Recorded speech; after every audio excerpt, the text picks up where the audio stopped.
श्री शिवाय नमस्तुभ्यम। हर हर महादेव। दोस्तों, सभी शिव भक्तों के लिए बहुत साधुता।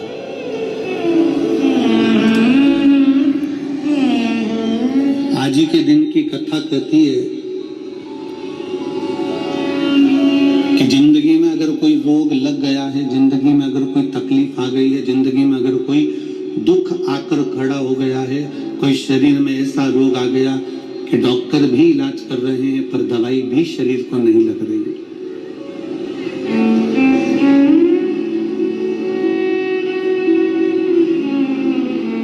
तो आज की कथा कहती है कि पानी को वाणी से अमृत बनाओ। क्या करना है? जम के बोलो जरा। पानी को वाणी से अमृत बनाओ। अब पानी को वाणी से अमृत कैसे बनाओगे?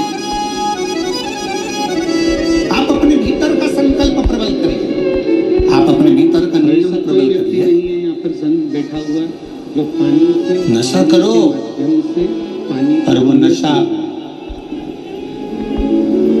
दारू का या मदिरा का नहीं कि रात को पीस में उतर गई।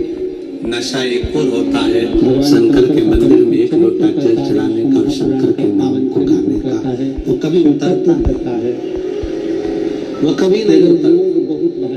वो नशा शिव भक्ति का जितना चढ़ता है, मैं दानव है, असुर है, राक्षस है, पर उसने शंकर की भक्ति का नशा जो धारण करा वो नशा ऐसा रहा कि देवलोक की अप्सरा हेमा अप्सरा के साथ उसका विवाह हो गया।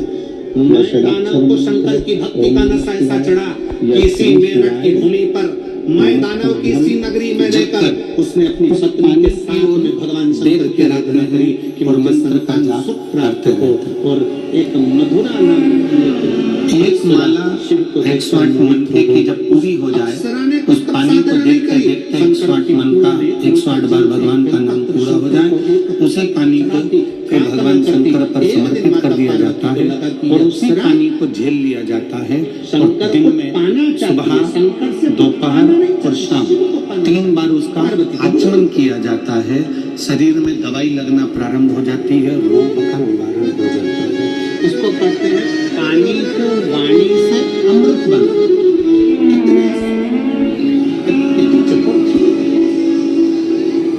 रामचरित मानस इसको पानी से वाणी को युद्ध का क्रम प्रारंभ करने वाली वो एक पानी को वाणी से अमृत बना। क्या नाम था? जम के बोलो। सबसे सुंदर तरीका, सबसे सरल तरीका, समझदार। और ये आपको भी बोलना है, उसके बराबर विद्वान दुनिया में कोई नहीं हो सकता। हमारे बराबर कोई विद्वान नहीं है।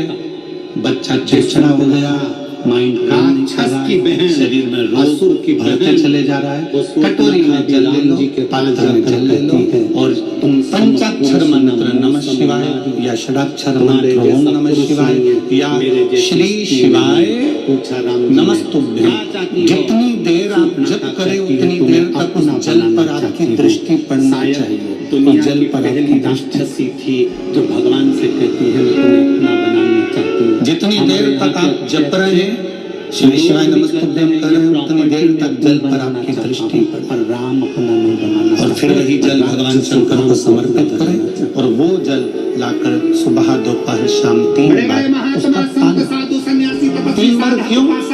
बड़े बड़े प्रवचन देने वाले भी प्रॉपर्टी अपना बनाना चाहते हैं, गाड़ी अपना बनाना चाहते हैं, बंगला अपना बनाना चाहते हैं, अपना अपना ट्रस्ट बनाना चाहते हैं। त्रिलोकी का नाथ अपना बनाना नहीं चाहता। त्रिकालदर्शी, कैलाशी, अविनाशी, त्रिपुंडधारी होकर भगवान के सामने त्रिबेलपत्रधारी, त्रिनेत्रधारी, त्रिशूलधारी, त्रिपुंडधारी, त्रिलोकी के नाथ के 3 दर्शन मूल हैं। प्रातः का दर्शन जो हमें हमारे जीवन की सत्य मार्ग बताता है, मंगल मार्ग की ओर लेकर जाता है।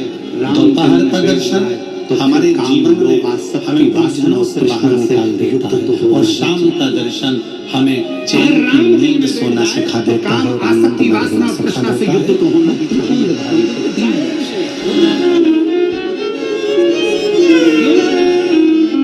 वो कहते हैं ना कि गरीब तो इतना हूँ और तुम मेरे अपने बन जाओ। गरीब तो इतना को अपना ये गधा भी नहीं खरीद सकता। कौन आएगा? गरीब तो इतना हूं कि ये गधा भी नहीं खरीद सकता, और अमीर तो इतना हूं कि रात को शंकर के भरोसे घोड़े बेच कर सोता हूं। शंकर के भरोसे घोड़े बेच कर सोता हूं। गरीब इतना है कि गधा भी ना खरीद पावे, और अमीर इतना है कि जब सोता है चैन की नींद मेरे शंकर के भरोसे होकर घोड़े बेच कर सोता है। ऐसे गुर्राटे भर कर सोता है जैसे इतना बड़ा काम करके आया है, सारी जमीन जायदाद का सौदा कर कर आया, 4 फैक्ट्री का मालिक है, 8-10 दुकान चल रही है, और मालूम पड़े सवेरे उठता है फिर अपने काम में लग जाता है। बस समझ लो जिंदगी का सबसे सुखी व्यक्ति वही है जिसके कमरे में नींद की गोली नहीं है।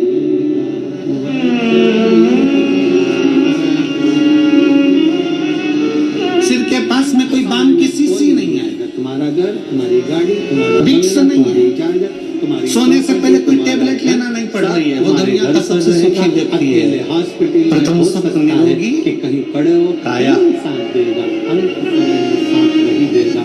सबसे बड़ा सुख है निरोगी स्मरण किया, पुण्य करा। शिव महापुराण की कथा कहती है प्यासे को पानी पिलाया। इस शिव महापुराण के पंडाल में आए हुए जिसमें व्यक्ति मर जाता है, चले अपने घर से पूरी बना लाए, रोटी बना लाए, सब्जी बना लाए, 4 रोटी बनाकर तिल्ली का लड्डू बनाकर ले।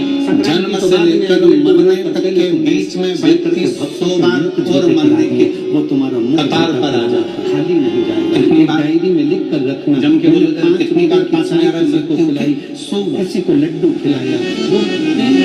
मरने वाला मृत्यु अलग है कि मरेगा, परंतु उसके पहले जन्म से मृत्यु के बीच में 100 बार तुम्हारे पास में मौत आती है। 100 बार कहीं बीमार पड़ गए, एक्सीडेंट हो गया, कहीं कोई कार्य हो गया, कहीं दिमाग खराब हो गया, कहीं मानसिक टेंशन बढ़ गया, कहीं डिप्रेशन में पहुंच गए, कहीं किसी ने कुछ कह दिया, कहीं कुछ हो गया। 100 बार मौत मृत्यु तुम्हारे नजदीक में आती है। किसी ने पूछा ये शंकर पर चढ़ाया गया जल श्री शिवाय नमस्तुभ्यम कहाँ काम आता है? बच्चे की पुराण की कथा कहती है जो अटल मृत्यु सत्य है वो तो आएगी, मरोगे उसको कोई नहीं टाल सकता। पर जो 100 बार मृत्यु तुम्हारे नजदीक में आती है, तुमने अगर कोई धर्म कर्म पुण्य करा, सत्कर्म करा, शिव का नाम लिया, पंचाक्षर नाम लिया, शंकर को 1 लोटा जल चढ़ाया, श्री शिवाय नमस्तुभ्यम कहा है, समझ लो कि तुम्हारे पास में जब 100 बार किया गया भजन आपका किया गया स्मरण, तुम्हारा भजन, तुम्हारा स्मरण, तुम्हारा मंत्र जाप, तुम्हारा 1 लोटा जल उस मौत को टालता चला जाता है और आगे बढ़ता चले जाता है।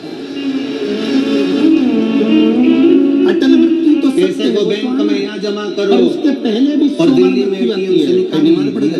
एक्सीडेंट हो गया, कुछ हो गया, कुछ हो गया, बार बार मौत करीब में आती चली जाती। पैसे का बार बार भूखे का भोजन, प्यासे का पानी और जय बाबा। पर उस मृत्यु को तुम भगवान की भक्ति से तुम भगवान क्यों कहते हैं कि भूखे को भोजन और प्यासे को पानी और जय बाबा बर्फानी क्यों कहा जाता है? से उसको कारण के बने के किसी देवता के साथ भूखे का भोजन और प्यासे का पानी नहीं खाया, बाबा भोलेनाथ के साथ उसको जोड़ा गया है। क्यों? क्योंकि ब्रह्मा ब्रह्म लोक में रहते हैं, भगवान विष्णु अपने भीतर रहते हैं, शंकर पृथ्वी लोक पर रहता है।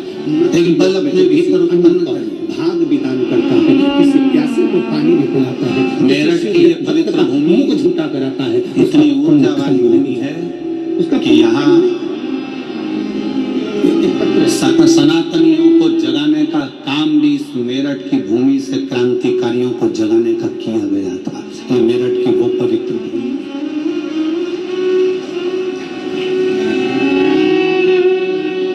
और कहां से जागे थे? शंकर के दरवाजे से, भोगड़नाथ जी के दरवाजे से।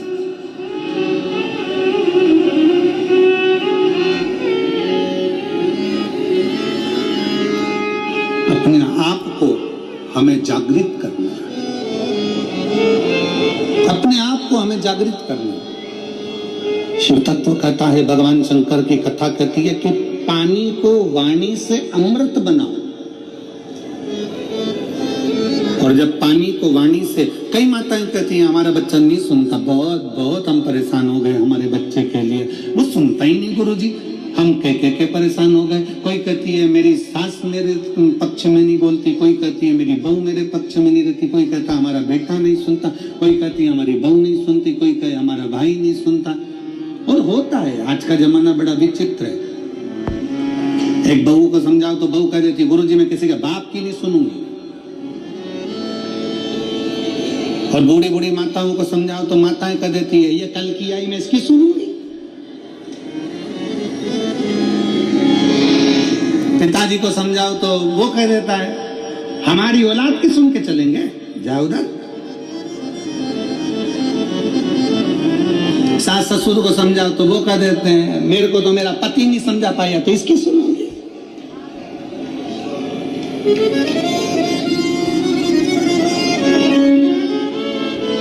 कोई किसी के सुनने को तैयार नहीं है। कौन सुनेगा? सीवर वाला गुरुजी। घर में तुम रह रहे हो, परिवार में तुम रह रहे हो, कुटुंब में तुम रह रहे हो, सबके साथ तुम रह रहे हो, तो सुनना भी तुमको पड़ेगा। बस इतना अंदाजा लगाओ कि कोई किसी को ना सुनो। पानी को वाणी से अमृत बनाओ, अमृत बनाकर शंकर को चढ़ाकर वही जल लाकर मटके में हंडे में डाल दो, सब पिएंगे। अपने आप उनके भी भीतर निर्मलता का भाव जागृत हो जाएगा, शिव तत्व आ जाएगा।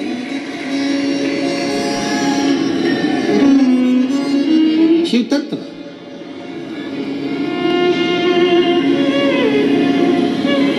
शिवर का रुद्राक्ष है आप लोगों के पास में?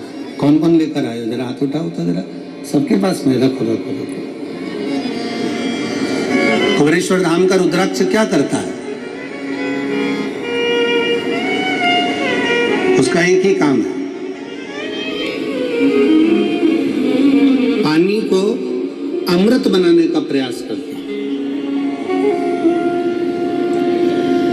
काशी में रिसर्च चला कि ऐसा रुद्राक्ष में क्या है जिसको तांबे के कलश में गलाया गया और शंकर जी पे चढ़ाया गया और उस पानी को पिया तो उससे बल उत्पन्न हो गया, बीपी, शुगर, थायराइड जैसी बीमारियां ठीक होने लगी। क्या है इसमें?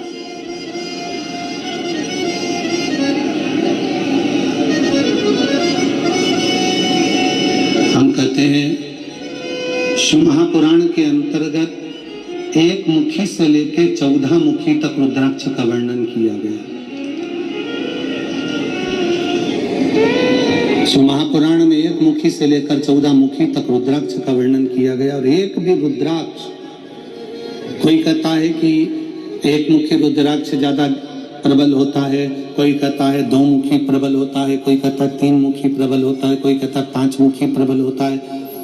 सारे रुद्राक्ष कोई ना कोई कहता है कि ये